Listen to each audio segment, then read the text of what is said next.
Talking about grief tonight. If Again. you want to have a really incredible conversation about grief, you should stick with us because we have a lot of things to discuss tonight.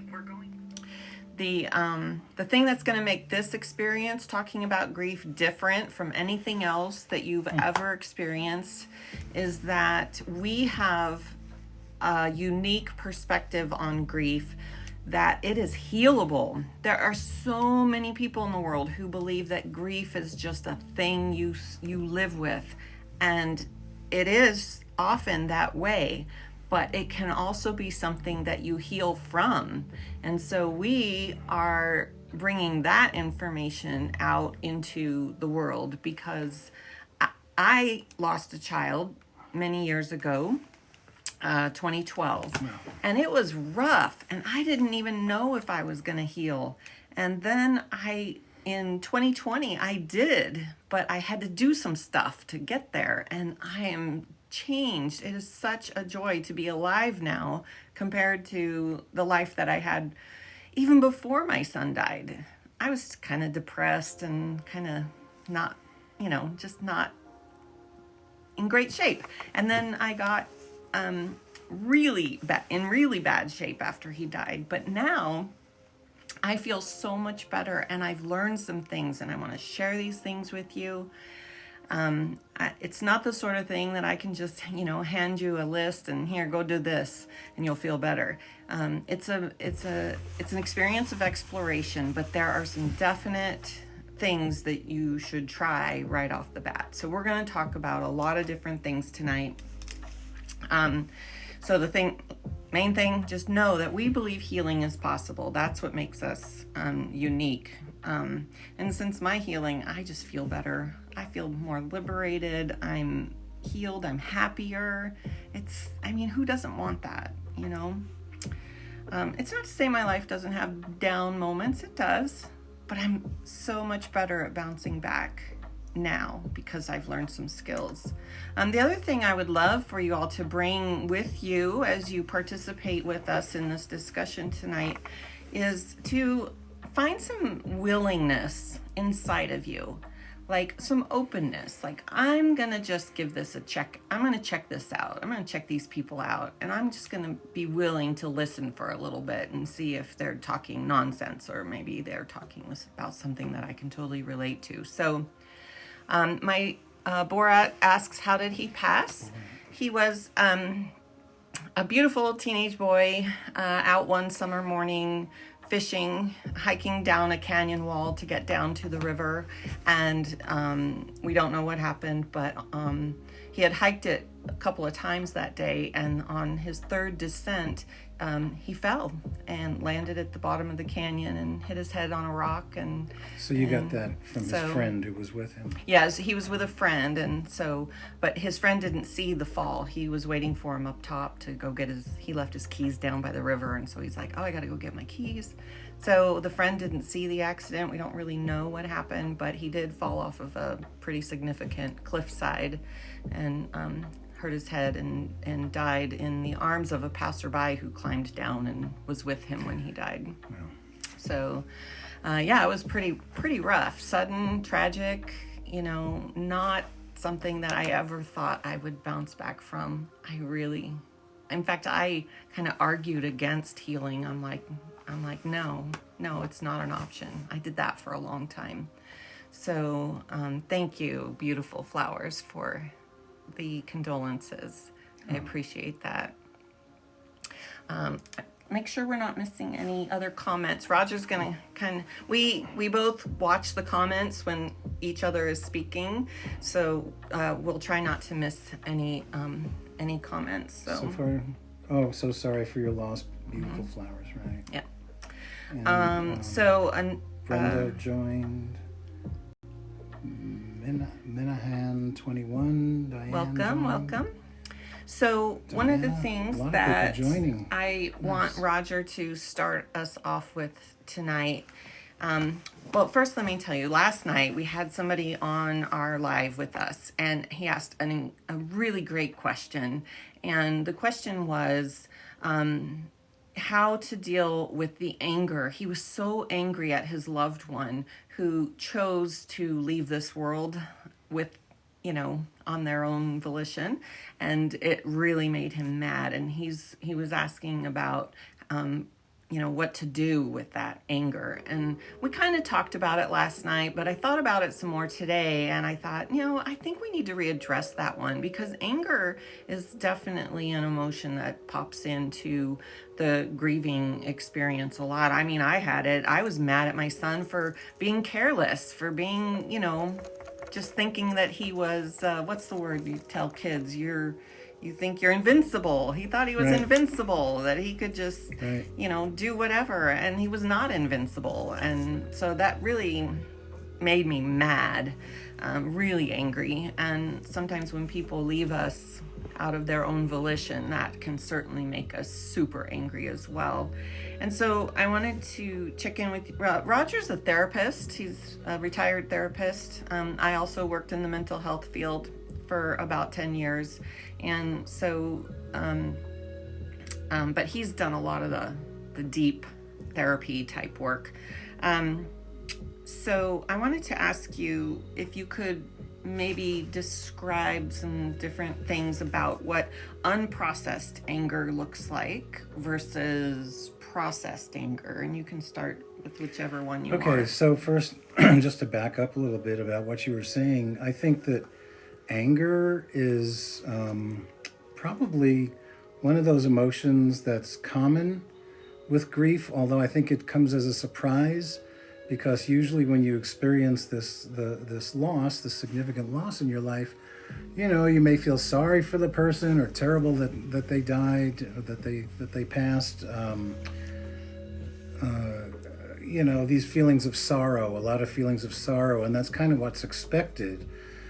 And I think, but shortly after that, for a lot of people, depending on the circumstances and the relationship, anger comes in. It's like, whoa, I didn't realize I was angry about this, or that how can you be angry at somebody who just suffered, Oh yeah, then you feel guilty for being angry. For being angry. Because why should I be angry at this person? I think it's pretty common depending on the relationship, especially if it changes your life.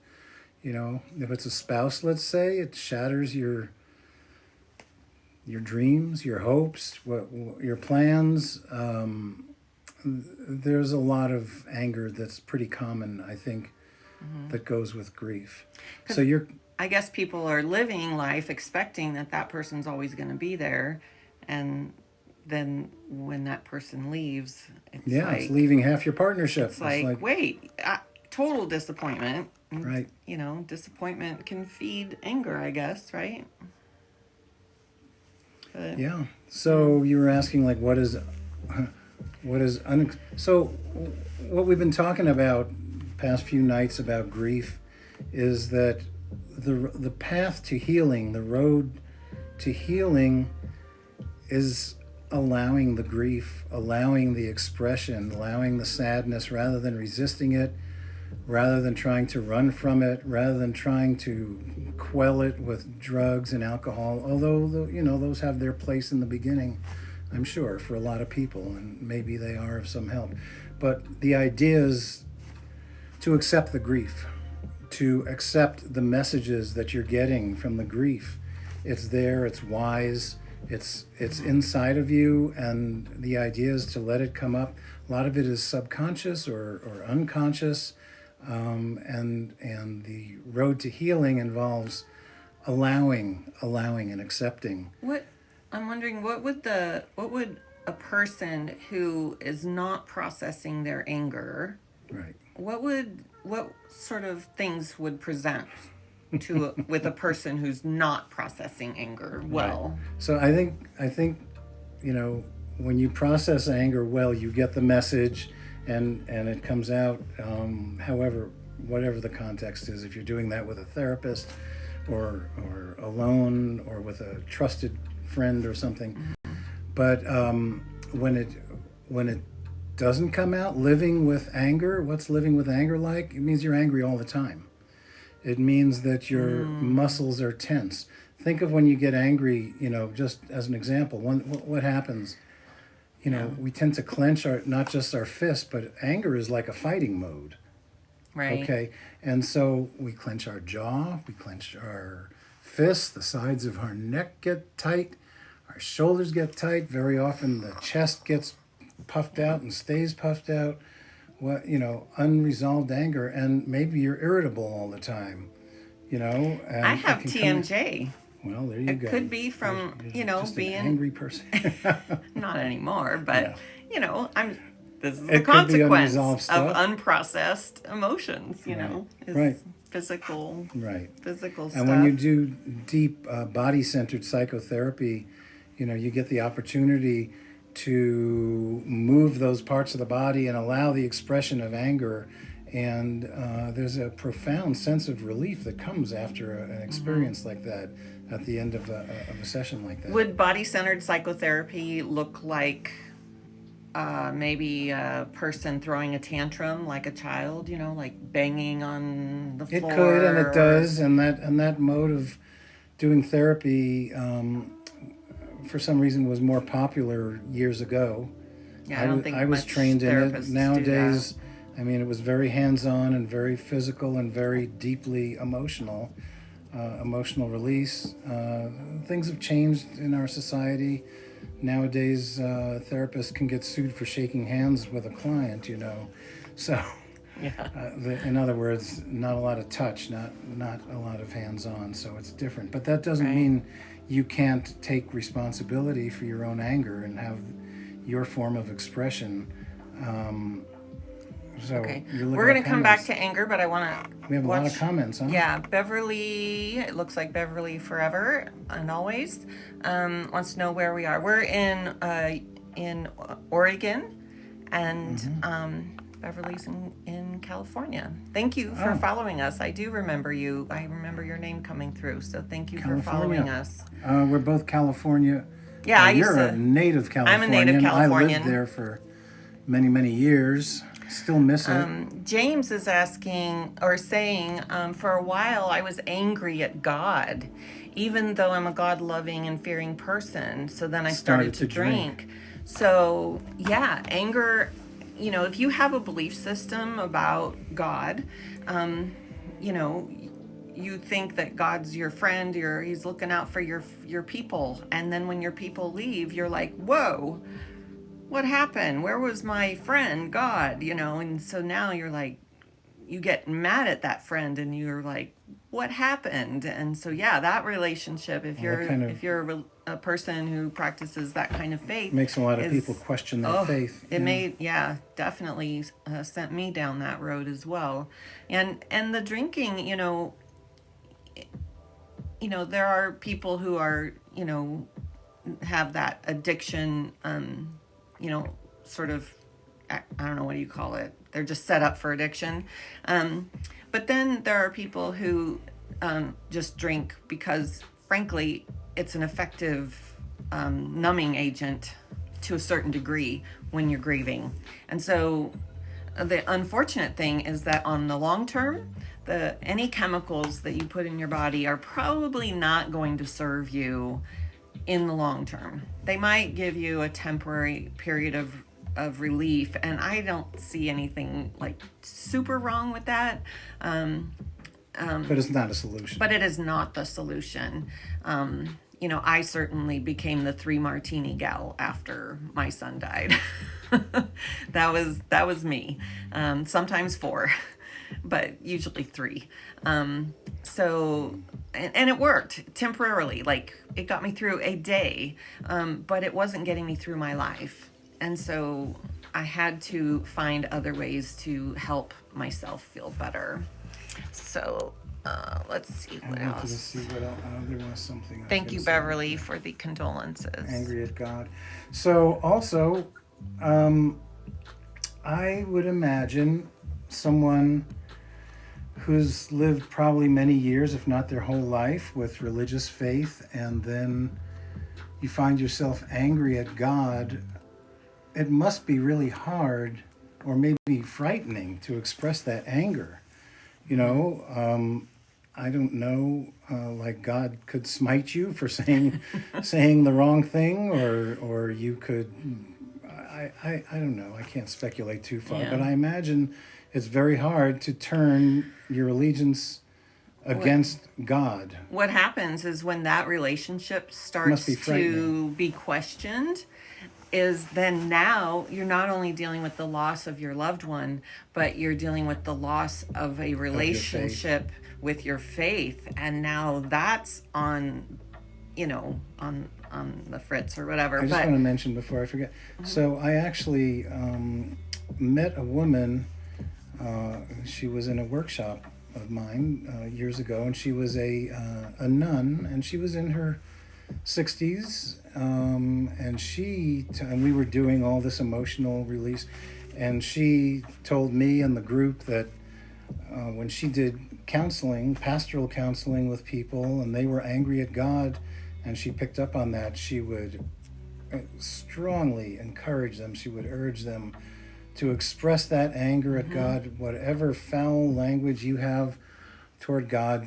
She was fine with expressing it. Please say it. She said to me, God can take it. She hadn't lost her faith. Right. She's like, God can take your anger. I actually practiced that. I didn't have a therapist tell me to do that or a nun, but I just did it out of my natural urge to express what I was experiencing. And I remember yelling at God, and at this point doubting his existence.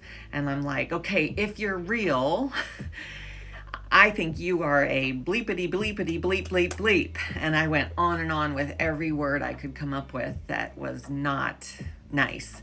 And I said, and furthermore, I'm done with you. But if you're real, you're not allowed to be done with me. And so I walked away. I was so mad. And yeah, so that was pretty full expression. And was right that there. helpful? Was it helpful? Yes, because it sent me on a journey. I was like, what is all this stuff about God and religion and church, and I wanted things to make sense. The big question too. I was actually going to save this question for the end of our talk tonight, but my big question was, where is heaven? Where did my son go? Does he exist anymore? Is he non-existent? What's the truth about the nature of reality? I think that's the most startling thing for everybody. Where did they go? To start asking that question and then not know the answer was the beginning of a really long, painful journey. And eventually I came to have some peace about that. But yeah, getting mad and expressing it fully, I think is just fine. I have a dear friend who was going through a hard time one time, and he drove his car to the top of a mountain, and there was like nobody there, and he just got out of his car and stood on the side of the road and just screamed out at God, help me with this problem, help me, just let all the full expression of his suffering and pain and agony and struggles, and he just did a full expression. And suddenly, if I'm telling this story right, it was like peace, like something, like all that angst got out and got replaced with something else. Maybe that was the help in a way. Yeah. And so, yeah, full expression is super valuable. We got a comment from James Gibson. If you're predisposed to alcoholism, it is not a good idea. So right, that's what I was saying. I mean, if you know that your predisposition is to alcohol, I don't recommend drinking. But there are people who are able to drink without that issue. I don't think you're really recommending it. You're just saying. No. I'm just saying. For people who are not predisposed, if you end up drinking, okay. like you're not cursed. You're not a terrible person. You're temporarily medicating a really painful situation, and nobody's going to judge you for that. That's true, though. What he says, if you are predisposed, yeah, you got to take good care of yourself. You do, absolutely. Yeah. Absolutely. So. Karen says, I was mad too at my partner for not fighting harder to beat illness. Oh, he was in a coma. Right. Wow. Right. Especially mean- if you know that person and you're like, why aren't you fighting? You know, my sister had that same thing with my mother when my mother was sick and terminal.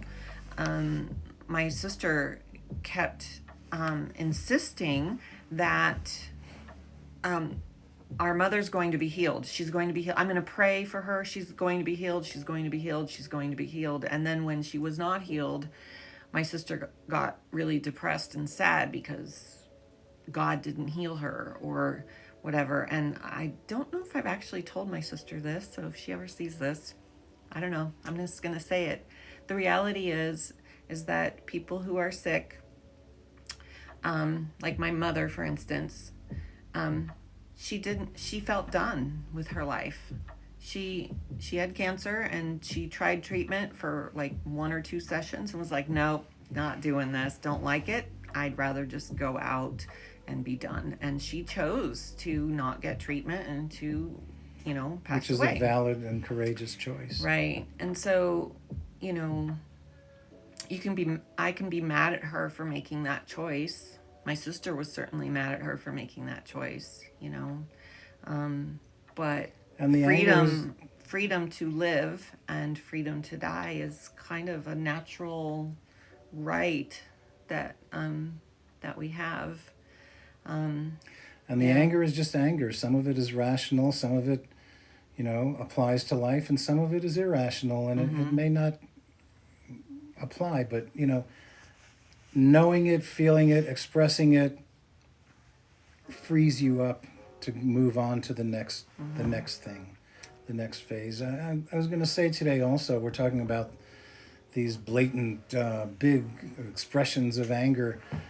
I know for me personally, the writing process, writing things down, can be very, very cathartic. And after a page of just kind of writing things quickly without thinking a lot about it, just saying what my emotions want to say and putting it down on paper, can be very cathartic, and I would feel changed after one page. Like I'm better now. It's like, and you don't have to save those writings. You can shred them, or burn them, or do whatever you're going to do with them, or save them for a day or two and go back and look.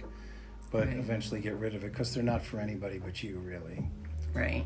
But it's the expression that makes a difference. And some say that writing, we have this brain-body connection where the energy goes from your brain through your arm into the pen and onto the paper, and you're achieving something there. It's like alchemy, something chemical changes as you do that writing. Yeah.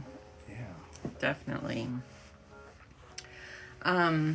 So we talked a little bit about what anger, unprocessed anger can look like. You're angry all the time. You could be developing sicknesses and things like that.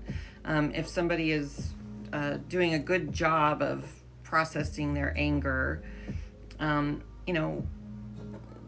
what would be evidence of well-processed anger, I wonder? Can you... Evidence of well-processed anger? Yeah, if somebody has done a good job of processing their anger. I think feeling better. I think the anger doesn't run you anymore. When the anger's not expressed, it's there all the time and it wants to be expressed. So you're angry all the time. Oh, yeah. So with a full expression, you're like, oh, yeah, that's actually what I've been thinking and feeling all along. I just haven't been allowing it. And when it comes out, you probably would leave you exhausted to some extent, but relieved and better. I was thinking about our friend who asked the question last night about his anger. It was because his loved one had left voluntarily. And I was thinking that, sometimes, expressing anger, physical angst and all that, but also I wonder if there's an internal work that a person can do to process anger. And I was thinking about when we're mad at someone for something that they did or didn't do the way we thought it should go, it's like, what if we practiced, I guess the best word is empathy for that person. Like, what was it like for that person to be in that state? What can we imagine it was like? Like, if we really got quiet and contemplated what their experience might have felt like, almost even fantasize, what does it feel like to be that sad? What does it feel like to be that sick? Imagine for yourself what that feeling is like for them. And why would you do this? Because if you can connect to that feeling and relate to them, it might give you an understanding of why they had to let go. But I don't think you can intellectually imagine what it feels like. You have to quiet yourself and your body down and kind of ask your body to show me what that feels like. And it may or may not. I like to meditate, and sometimes in my meditations something like that would come up, and I would allow a feeling to come over me so I could understand the other person's perspective. And wow, the sensations that flowed through my body were incredible. And I was like, whoa, that is dark. Like, I felt what I think they might have been feeling. I felt that darkness run through my body.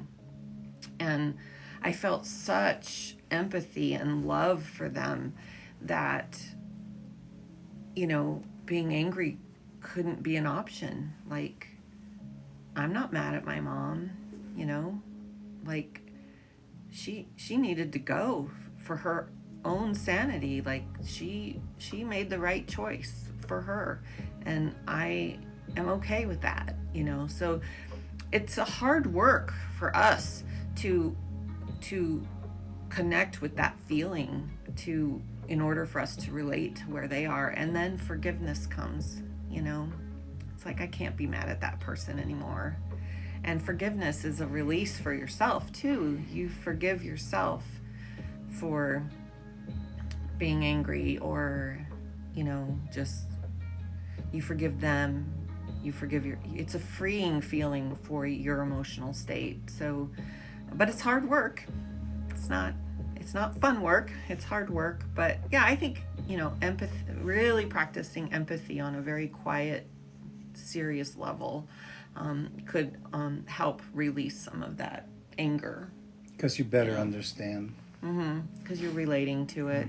You're coming at it from their perspective instead of just your own perspective, which is, damn it, I'm mad that that person is gone, So empathy is a great thing to play with, experiment with.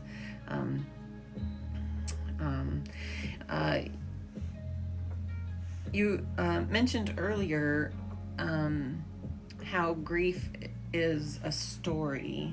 At least I think you and I were talking about that. Right. But the expression has a story to tell. Is that? Can you give some examples of what that might be? Whatever is there, it's a narrative. It's a story. It tells the story of my relationship with what I lost. Some of it is about me. Some of it is about the other person. It's just a story that wants to be told. It's a narrative. That's why I think, the writing is good. It helps tell the story. Oh, that just went away. I'll find it. All right. There it is. Looking at comments? Yeah, I wanted to catch up here a little bit. Okay, we covered Karen. Happy Guy. Into a better topic. You tried Ben and Jerry's. Oh, thank you, Happy Guy. We're keto. We like to do keto, so we don't do sugar, but thanks for asking. Okay, Kundalini said he used plant medicine and it really helped him connect to what he was going through, and it helped. Say this again. He used plant medicine. So we were talking about Oh. how chemicals can sometimes help us get over the rough spots. Okay, and this is just my personal opinion. You can take it, you can hate it, you can argue with me about it. I love talking about stuff, but plant medicines can be super helpful in helping us transition to a better feeling, for sure. I personally benefited. The thing that it did for me, and Ram Dass talks about this. If any of you have heard of Ram Dass, he was a plant I'm medicine sure people have. person in the 60s, 70s, and ended up being more of like a guru teacher later in his life. And he talks about how plant medicine shows you what is potentially there for you. So it can give you a temporary feeling of feeling better, but it also convinces you that feeling is available. And that's the nice thing about it. So it's like, really? And for me, I didn't even know that quality of feeling good was available. And that's what it taught me. And so then afterwards, I'm like, okay, that was really great, but is that feeling available in my ordinary day-to-day life? And I didn't know the answer to that right away, but I eventually discovered that yes, that feeling of relief is available. And so plant medicines do have their value, but I don't recommend that anybody do anything illegal. In my state, certain things are legal. And so, we can do things, and but if your state is not legal, do not do illegal things. And always do things, keep yourself safe. Don't do dangerous things. And maybe one day we'll talk more about all of that. Let's see. James says, when I realized it wasn't God's fault, it was the reality of the fact my daughter made a very bad, I'm going to say decision, maybe. I don't know what he meant by that. But yeah, my son made bad choices too. He was climbing on a rock cliff without any safety equipment. Bad choice. Not a good choice. People make mistakes. People do things. There are natural consequences. Gravity was the natural thing that was the cause of my son's death. Like when, you fall from a tall distance, you're going to get hurt on the way down because gravity exists. It's a natural law. He wasn't chosen. He wasn't special. He just suffered from the law of gravity, and Yeah. I mean, that's it. Health problems, somebody eats poorly, doesn't exercise, ultimately we're all killing ourselves. I think you're not supposed to say that word, but ultimately we're all slowly leaving this planet naturally because we don't always live perfectly healthy all the time. And so it's the natural course of things. And frankly, things that don't live forever, because that's the nature of reality. If everything just kept being proliferating and if dying wasn't a thing, then the planet would be like a mess. It would be uninhabitable. So death is a natural phenomenon that we have got to become more aligned with the natural beauty of it. Like, it's keeping our planet alive, actually. So anyways, Karen says, when I tried to understand with compassion. The next one was okay. I mean, but I was really interested in this Kundalini. Oh yeah. We'll get to the next one after Okay. that. Compassion and empathy, 100%. Took away my anger. Yeah. That sounds like, really beautiful. It is. Like, I can hear the fullness and the truth in that statement. Again, that's connecting. Compassion requires you to connect with a feeling inside yourself that comes as close to that other person's feeling as possible. And it can really break your heart, but it can also increase your love. It's really a beautiful thing to Right. If practice you're compassionate, compassion. I mean, compassion and anger are not compatible. That's like oil and water, Right. right? Exactly. Or like light and dark. You put a light in a room where there's no light, and there's light. There's no more darkness. Gone. So The next one, so Karen? Karen says, when I tried to understand with compassion, my severe hip pain stopped. Whoa. Oh, I love this, Karen. Wow. These emotions, we store them in our body. There's been books written on this. If you want to What is... get a little woo-woo about hip pain, what is that doing? It's making it hard for you to move forward. It's making it hard for you to advance. And maybe it was anger or something that was, involved in that hip pain. And then she says, when I try to understand with compassion, which is like a giving of your love, really, and understanding with love, sounds like it just freed things up in her body. Yeah. And you can move forward. Maybe you could take the next steps. So yeah, The Body Keeps the Score. That was the name of the book. I actually haven't read it, but I've been hearing a lot of good things about it. And who's that? Stanley I Kelly? can't remember. But The Body Keeps the Score. It's where emotional states that we're holding on to will manifest as some sort of physical pain or ailment. The back pain doctor, Dr. Sarno, wrote a book on healing back pain, and he says that the majority of back pain in the world today is psychosomatic. It is anger, it is disappointment. And he was a surgeon who worked exclusively on back problems. Yeah. And he's like puts his whole history of practice behind him and says, let me tell you what I've observed. Yeah. And he's almost like back pain is 100% anger issues. Yeah. Yeah, interesting. Yeah, definitely.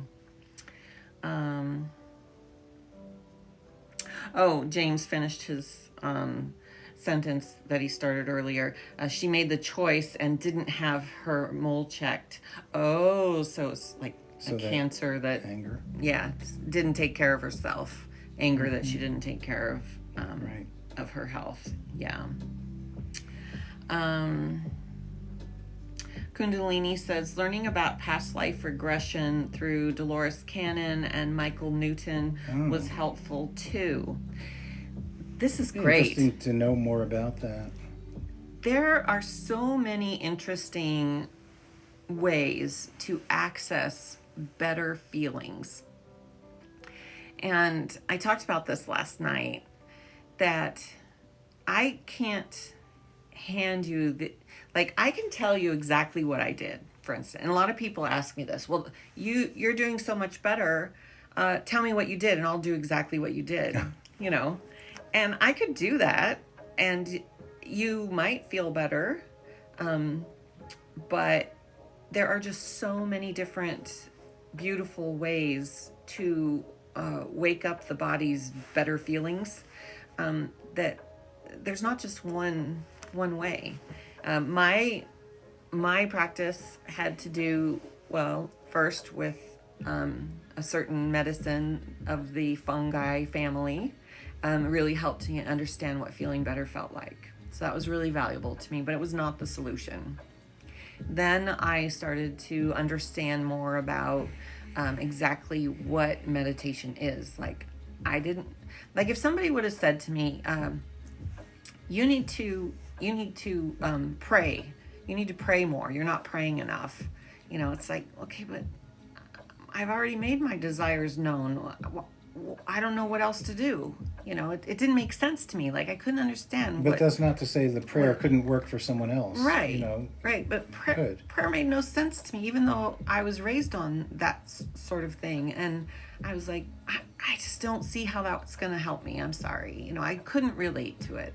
And so even when people would say, well, you should try meditation, I'm like, I don't know what that means. Like, I really didn't. And so having a knowledge of the thing that you're going to try is really important. And Or an openness to learning it. An openness to learn it, you know, and ask the questions.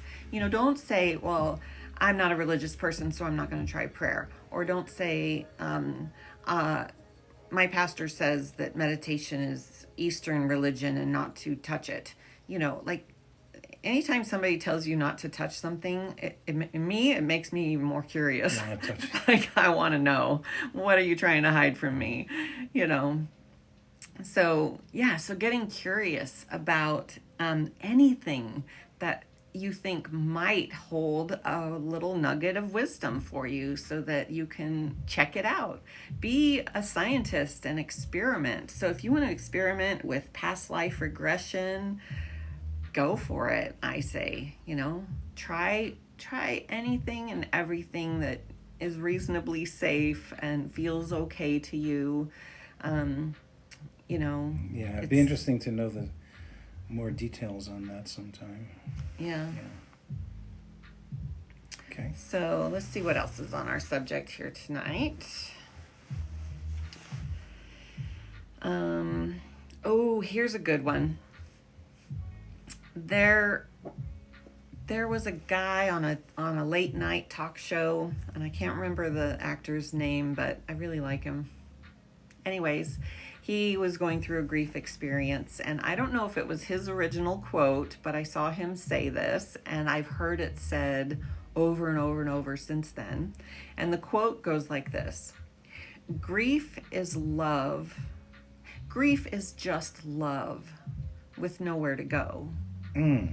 You heard this on the late night talk show? Yeah. Because I thought that's been around for a long time. It's been floating around. And so that's why I'm not sure if he's the originator of it or if he was just re-quoting some meme that was already quoted 1,000 times on the internet or whatever. But in any case, this little sentence is floating around in the grief community. If you go to a grief support page on Facebook or even as you scroll through TikTok here, you're going to see grief is just love with nowhere to go. And when I first heard it, I thought, oh, isn't that nice? Isn't that nice? I like that. That feels, if it somehow resonated with me, okay? But then I started to look at things with a more critical thinking. And I went, wait a minute. I'm not really sure what it even means. I'm trying to imagine. Right. Well, the problem I have with this quote these days now is that when we equate love and grief as the same thing, we are not willing to give up our love for our person, okay? I'm not willing to give up the love for my person. No, I will always love the person.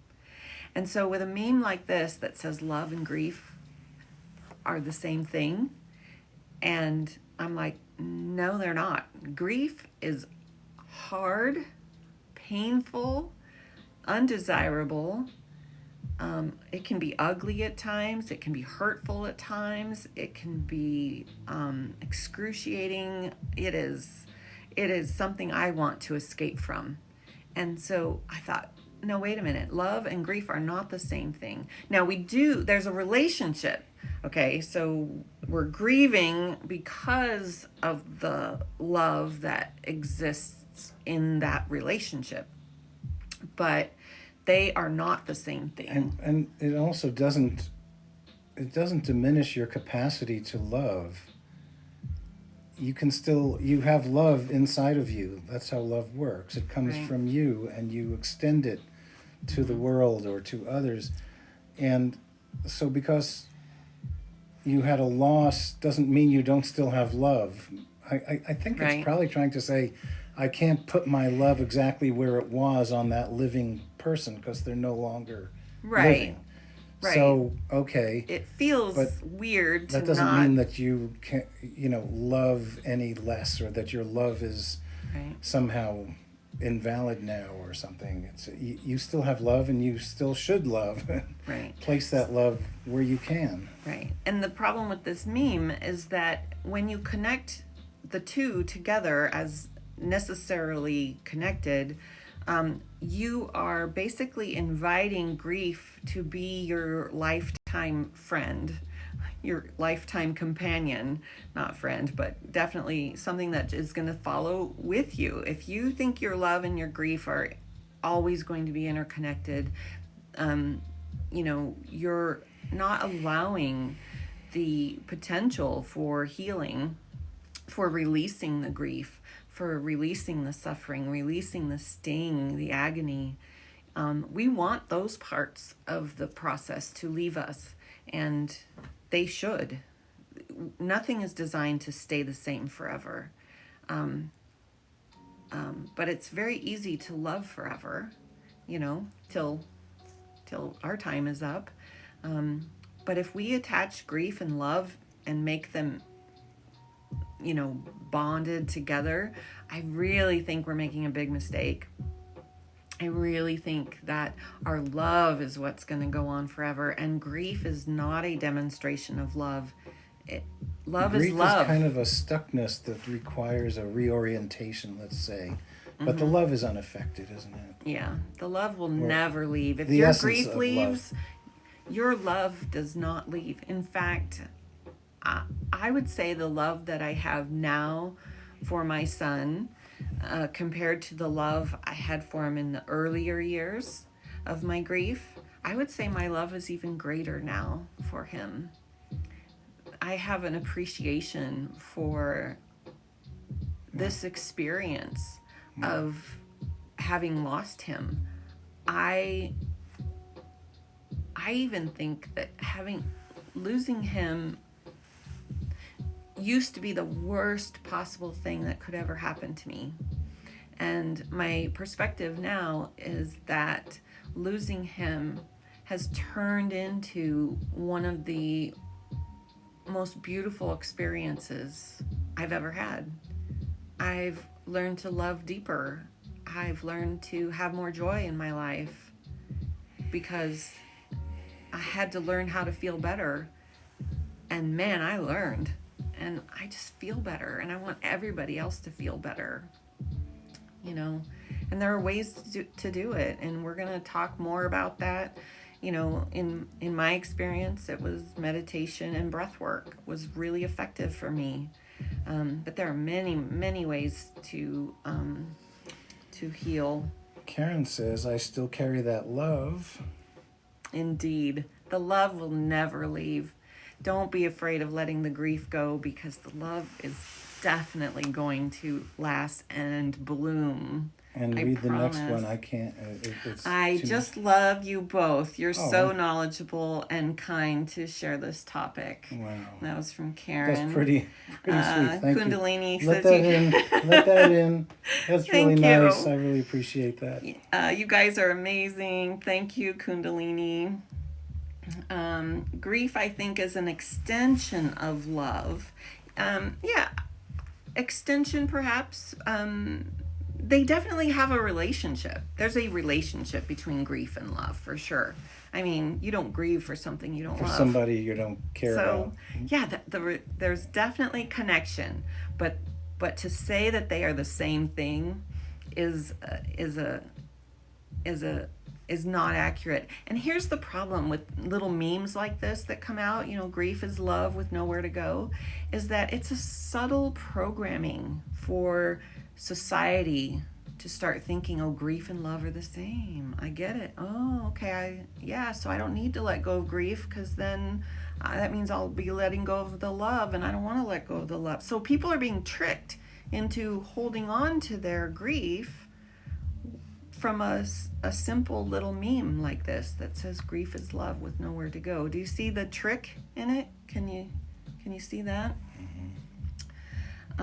Let your light shine. Oh, thank you, drummer drum. Nice. Great job, Jim says. Okay. Let's see what else is on our Such list. a supportive group. It's I know. very much appreciated.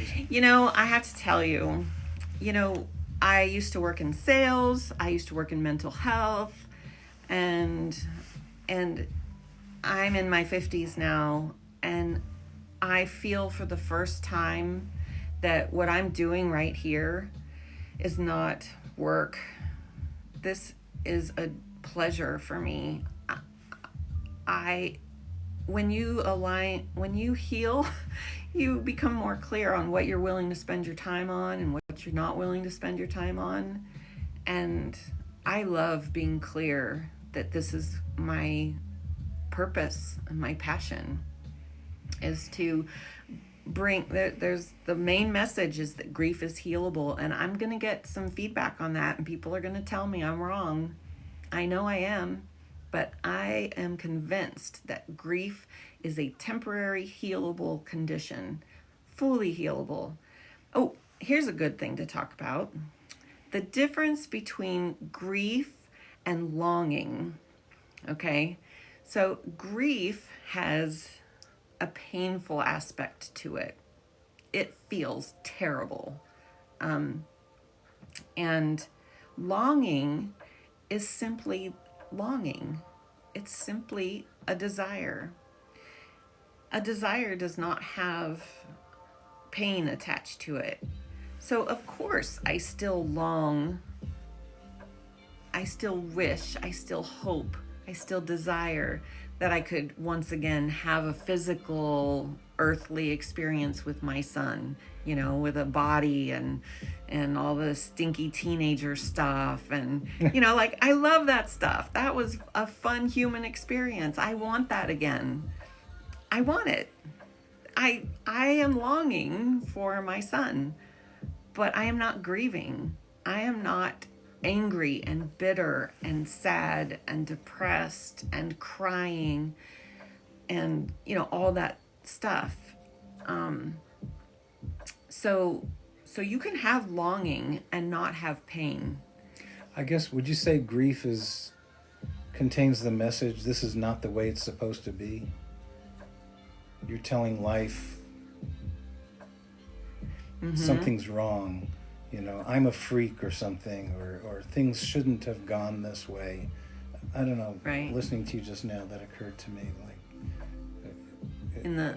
And you've come now to saying, things are the way they are, and I can make it okay. I'm okay. Right. Yeah. So obviously, I'm living in a state of acceptance. Acceptance. Okay, so that's part of it, but it's not intellectual acceptance. I did not sit down one day and say, I'm tired of grieving. I'm just going to accept what happened and intellectually make a decision. Like, that's not what happened. What happened was I spent a lot of time in contemplation and meditation and calming my nervous system down, and then asking the question, how is it possible for me to accept this? Is it possible? What would acceptance feel like? What would it look like? It didn't come to me like a mental, intellectual decision. It was a process of working the sensation of acceptance through my mind and my body. How did you come to that idea of acceptance, of I'm going to work acceptance? Well, actually, what I was working on was feeling better. So my meditations were all about, what does it feel like to feel better? Mm-hmm. I wasn't really working on acceptance, but I was working on feeling better. And the more I worked on feeling better, the more I started to feel better. You're really good at that. You're really good at identifying, saying, I don't feel good, or this doesn't feel good, this doesn't feel right. Yeah. And checking in with your body all the time. Do I feel good right now? Yeah. Does this feel good? Roger and I will walk into a restaurant sometimes, and we'll look around and we'll just look at each other and go, nope. Doesn't feel good. Gotta go. We are not Right. eating here. Right. We just know what doesn't feel good. Because we're constantly checking in with our bodies. But it took me time to learn how to do that practice. And it took practice to do that practice. So,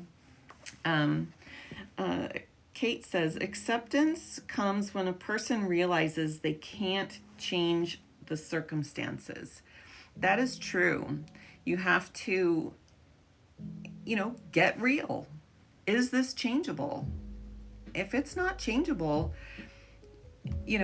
acceptance is the most natural thing that's going to come, but a lot of people have a resistance to acceptance. They want to stay in that state, like you were saying, like I was fighting life. No, life can't give me this. I don't want this that life is giving me. So I was rejecting my whole life by rejecting that one aspect of my life. And when you reject that much, that big part of your life, you're not living. You're kind of just existing. And so, yeah. The saying no in the early stages is natural and normal. Saying no, think of it, it's usually a baby's first word is no. It's like, it's really a deep part of us. Right. I love, in fact, observing my own kids as babies. How do they say no? You put food in front of them and they turn their head to the side. Yeah. And that's a no. Like no is shaking to the side. So, in the early stages of grief, it is a big no that you're saying. But then once you've said it fully and completely, it opens the space to go on to yes. Or acceptance, to acceptance. Yeah. Right? Yeah. So my acceptance was a natural consequence of me doing the work of looking for a better feeling. I wasn't trying to get acceptance, but acceptance came naturally through my practice of searching for the next better feeling. So, yeah. Desiree OPM. Jim says, great job. OPM, she said, Desiree says, made it. Yes, I saw your message earlier. So glad you made it here tonight. Kate, acceptance comes why I assume when a person realizes they can't. That's what we just did. Okay. This is from James, who was talking about the drinking after his loved one passed. Acceptance is the answer to all my problems. I believe that's one of the I don't know if it's one of the 12 steps, but it's definitely in the AA Big Book. Acceptance is the answer to all my problems. AA has a lot of good wisdom for all humans, even if you're not addicted to any sort of substance. What I've been learning. Just have to tell you, my sister, when she discovered AA, I probably just revealed something you shouldn't, but anyway, she once said to me, she was so excited about what was going on in AA in the beginning, and she says to me, "Oh, Raj, I wish you were an alcoholic. You're just missing out." Right. Yeah. Anyway, there's a lot of wisdom in the Big Book of AA. But acceptance, imagine a life of full acceptance. That's really it, isn't it? Resistance to whatever's going on in life is what makes life really hard. Mm-hmm. And imagine a life of full acceptance. Yeah. Kate says, my sister ended her life 26 years ago. It was so traumatic. Now I meet people with the same loss. Go on. And then Karen says, I'd give anything for just one more day, is something I had to rethink. I want to live. Yes. I think that's the affirmation. It's like my life is going to go on. I suffered this loss, or this other individual departed, but there's a choice to go on. There is. And it's a personal choice. And I had, for a good solid 8 years, I had regular thoughts of joining my son. It wasn't active, like I wasn't making plans or anything, but it was like, that seemed to always be at the surface of like, is that an option? Is that an option? Like every day it just kind of went by me, like maybe that's the option. And it was really scary living with that floating there all the time for 8 years. It was brutal. But it's completely let gone. that go. It's completely gone now. Give anything for one more day. Yeah, I like that. It's a symbol of love. A safe place to feel is so important. You are creating it. Oh, Thank you. that's really Desiree. touching and meaningful, because that's what That's we're what we intending want. to do by doing this. So thank you Also, for acknowledging that. if anybody feels harmed, agitated, if anything that we discuss really upsets you, please know that you can reach out to us. We're okay with feedback, and we want to help you feel more grounded and feel better, because this is hard stuff. This is hard stuff to. And the positive feedback is appreciated. Yeah, too. we like positive Thank you. feedback too, but we do not want to leave you guys hanging on some, bad feeling or something that's not being processed. So this is a big thing here. Hard talking about this with my two kids. They lost a classmate last year. I wonder how old they are. I mean, that discussion, I guess, is a different discussion at different ages, but certainly if your kids communicate their feelings, that's the most important thing. I really feel like the subject of the end of people's existence, I don't know what the rules are here on TikTok. They don't want to talk about it at all. Yeah, I think that we've got to start having a dialogue with the world about the nature of these things, so that when it happens, it is a natural thing. It is not the enemy. There's another aspect to it too, though, and I think that's what you can call anticipatory grief. Like, we all have this little place in the back of our mind where we know we're gonna lose people, or we're gonna go and people are gonna miss us, and man, we just have this, and it almost never gets talked about. And who is this? The kids don't want to talk about it at all, says Kundalini. I know there's it bothers them, and they're 14 and 17. Yeah, there's a certain point where it's like, okay, I know you don't want to talk about this, but as a parent, I want to prepare you for the reality of life.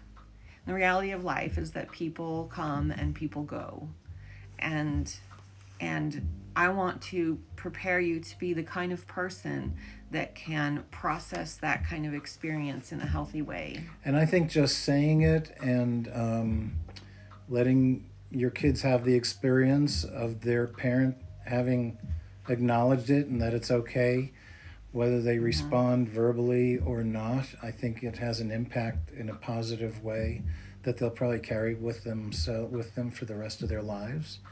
My mother said it was okay. My father said it was okay that this happens in life, and it doesn't come as a terrible thing that they have to start inventing the wheel when it happens. I was raised in religion that said death is the work of the devil. He is here to kill and destroy and maim, and so it's the enemy. Death is the enemy. And so when it happened, I was like, oh, how did the enemy get to me? I'm a good person, It was like, so creating this dialogue that a natural process is the enemy is a really big social problem. It is not the enemy. It is a natural part of our existence. It is. It is. So, come on, think about it. People can't live forever. It wouldn't work that way. Desiree, you're doing so great. Such a great framework you are giving us. Thank you, Desiree. They don't want to talk. It bothers them. Yep. Talking about this stuff does bother people. And that's why I get a lot of resistance.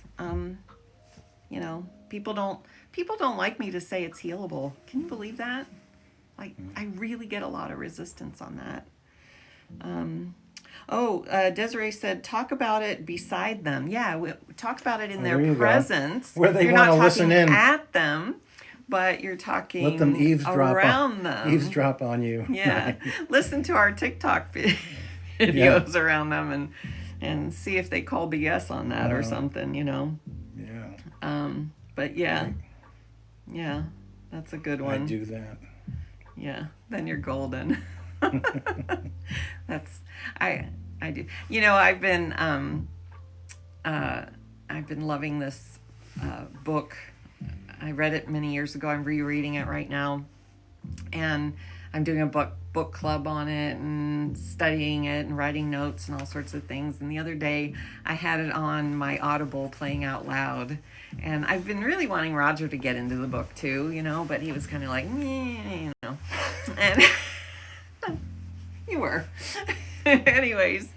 But I had to play it out loud because I was multitasking, and so I'm listening to the book. He started listening to it, and he's like, I kind of want to join your book club, you know. So his resistance to it has now changed. See, because I played it eavesdropped.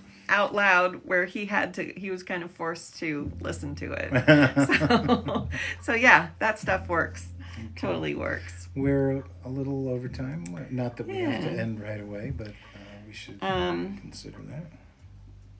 Oh, send me a message, Desiree. I want to join. Which book? So, okay. We're reading The Power of Now. It's by Eckhart Tolle, and it was written, I don't know, like 20 years ago. It was a bestseller. I think a lot of still people remains. are aware of it. Yeah, it's a well-known book, but I read it in like 2015, 16 maybe, and it was good. But now, and that was before I had healed, and so it was part of the journey.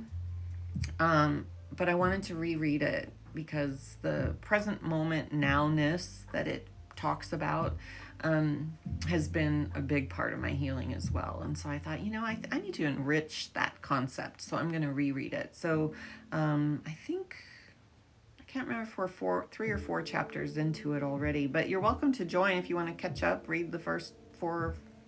Anyways, message me and I'll get you the info on that. Karen's on chapter 2. No, look at that. You're welcome to join. Let's see, it's my book club is on Wednesdays at 5:30, and we do it over Messenger. So I just make a phone call to all, you know, discussing it with others concretes it in. Yeah, it's been really, really rich experience to go through that book once again. So anyways, so thankful again, you guys, for showing up, engaging with us, getting this information out there. You know, even people that scroll by and maybe only hear a few minutes, I am convinced that we are planting seeds that are going to take off all around the world. We're gonna stop this negative thinking that grief is a forever curse. We're gonna do that together. Nice. So I'm really thankful for all of you being here and helping in that process. So, I think we should end for tonight. All right. So we will be back tomorrow night, 6 p.m. with some more juicy stuff on grief. Okay. Good night, everybody. Bye.